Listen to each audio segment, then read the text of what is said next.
Have you ever had one of those moments where you're trying to sleep and bam, your brain decides to replay that super awkward thing you said like 3 years ago, and suddenly you're wide awake, feeling totally embarrassed, wishing you could just disappear, and thinking, why did I do that? What was I thinking? Ugh, I can't believe I said that.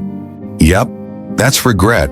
It shows up out of nowhere, hits you in the chest and makes you feel like trash, even if it happened years ago. But have you ever wondered why our brains hold on to those moments so tightly?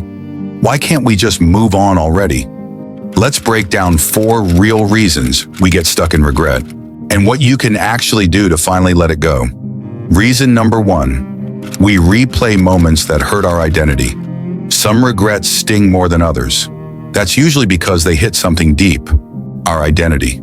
I'm not that kind of person. I can't believe I did that.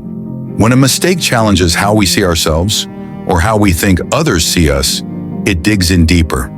We replay it over and over, hoping to somehow undo it or prove that we're not that person. But here's the truth. One moment doesn't define your whole character. You are not the worst thing you've ever done. You're a full person, and everyone has moments that don't reflect who they really are. Regret becomes less painful when we stop making it about who we are, and instead focus on what we've learned. Reason number 2, we think we should have known better. One of the worst parts of regret is that voice in our head saying, I should have known, I should have seen that coming. But here's the truth. You didn't know then what you know now, and you only feel that way because now you've learned something. That's growth. But we treat ourselves like we can see the future unfold, like we were supposed to predict how things would turn out or act with perfect judgment in a messy emotional moment. Imagine blaming a kid for not knowing how to drive. Sounds silly, right? But we do that to ourselves all the time, with past versions of who we were. Reason number 3, we never got answers. Sometimes regret lingers because something feels unfinished. Maybe we never apologized. Maybe we never got a chance to explain. Maybe we were hurt and no one ever acknowledged it. When we don't get answers, our minds stay stuck in a loop trying to rewrite the past. But the truth is, getting past something isn't always about getting answers from others. It's something we do for ourselves. You can forgive without an apology. You can learn without full understanding. You can move on without everything being perfect. Sometimes the real answer is simply saying, this happened, it hurt, but I won't let it keep hurting me. Reason number 4, we believe regret is punishment.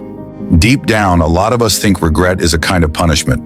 Like we deserve to feel bad forever for the things we did wrong. But regret isn't meant to be a life sentence. It's supposed to teach you something and then let you go.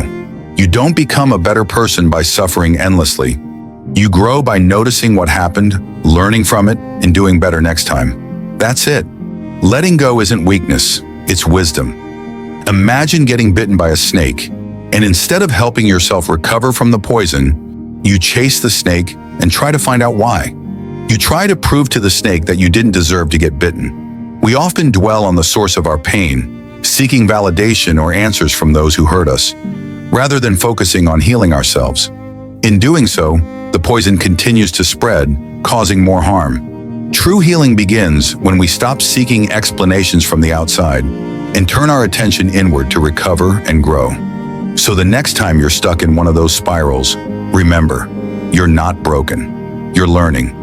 You're not your mistake. You're the person who grew from it. And even when your brain tries to drag you backward, you can still choose to move forward. And if you often get angry over small things, watch this video and you'll never get angry again.